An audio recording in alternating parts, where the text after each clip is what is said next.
وَمَا أَرْسَلْنَاكَ إِلَّا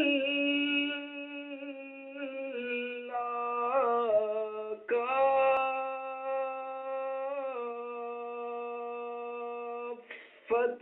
لِلنَّاسِ بَشِيرًا وَنَذِيرًا. صدق الله العظيم وصدق رسوله النبي الكريم وقال جل جلاله وعم نواله في شان حبيبه مخبرا وآمرا إن الله وملائكته يصلون على النبي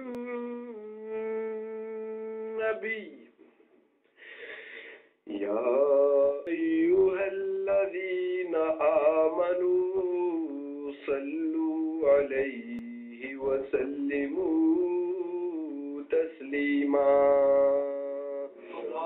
صل على سيدنا ومولانا محمد وعلى آل سيدنا ومولانا محمد وبارك وسلم وصل عليه.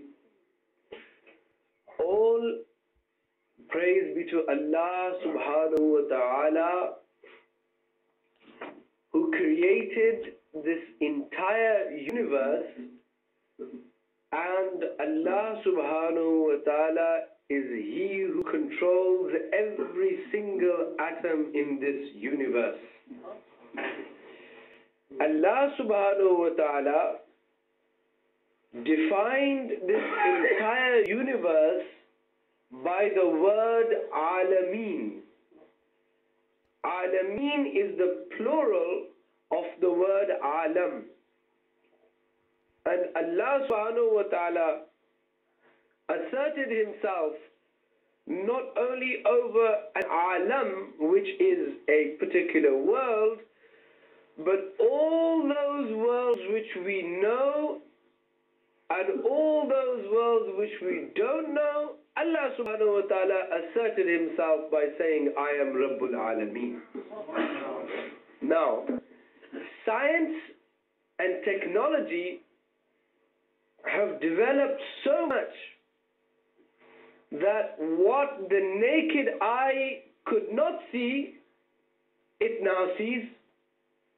The microscope, the telescope, and other instruments allow man to see and to begin to understand his environment.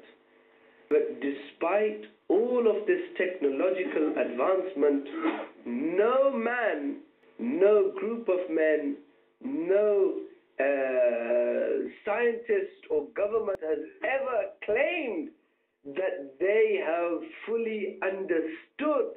Forget the Alameen, they have fully understood one Alam within this Alameen. And forget other Alameen, other Alams, other worlds.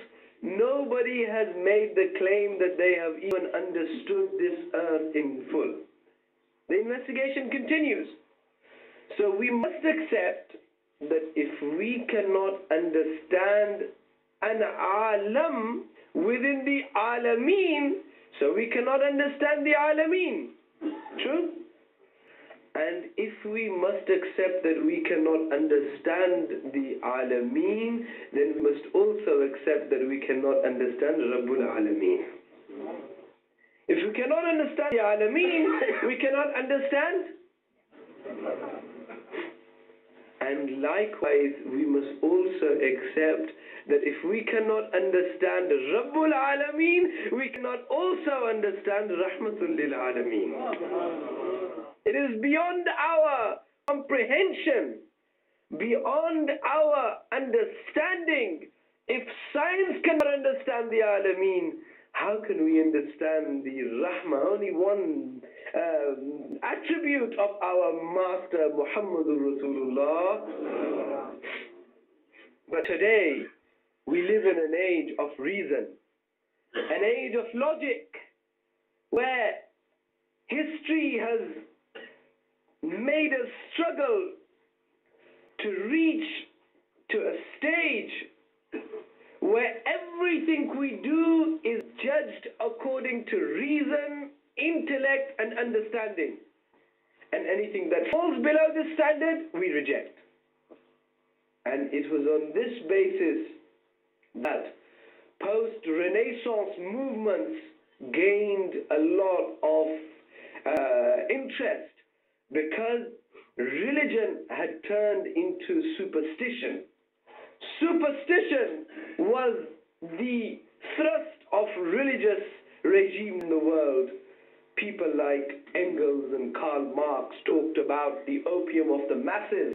They talked about the fact that religion is an instrument of the bourgeois, of the elite group, to rule the working classes. As man's aql, as man's intellect developed, he began to implement new regimes of thought, which he thought was the better regime of thought. But as these new regimes saw their toll, as they saw their experience, man began to accept that even those regimes had flaws in them. And so therefore Marxism, communism, Leninism, socialism, all these new ideologies of the 20th century, 19th centuries, history has demonstrated that they were no longer useful for the modern man. But the society we live in today is not regulated on any other system of thought other than liberalism. And in an aura of liberalism, everything must submit to logic. If this particular act is within your comprehension, accept it. If not, reject it. This is what the society which we believe in teaches us. But Islam is not dependent upon the development of our brain or our civilization or our own technological advancement. Islam gave rules which were applicable 1400 years ago to people of Mecca and Medina, but they are equally applicable to people in Bradford in the 21st century. Now, how is this possible? This is a very long lecture, but the reason and the main object of my mentioning all of this is today that there are some people who say that our Islam is a very Christianized Islam. What do I mean by Christianized Islam? Christianity says a good person is he who goes for Sunday worship, goes to church on Sunday, comes back, good Christian, has a general moral life, that's fine. But Islam and the requirements and the system of life in Islam is not only a system of worship, it is a system that governs your entire life, that life which is spent in the mosque and that life which is spent outside the mosque. That life which is spent in the home and that life which is spent outside the home. That life which is spent at school, that life which is spent in university. All these different features in your life are regulated by Islam. So what is Islam? What is a definition of Islam? The definition of Islam, according to Muhaddithin and Mufassirin, is not a system of rules to remember Allah. That's one of the objects. What is the definition of Islam? الَّذِي يَدُورُ مَا حَوْلَ نَبِيَّ صَلَّى اللَّهُ عَلَيْهِ وَسَلَّمَ. Islam is that which circulates around the personality of Rasulullah sallallahu alaihi wasallam. Whatever he did, do. Whatever he didn't do, don't do. Whatever he ate, eat. Whatever he didn't eat, don't eat. Whenever he walked, walk. Whenever he didn't walk, don't walk. Whenever he speak, whenever he didn't speak, don't speak. So Islam is regulated around his personality. There is no doubt about that.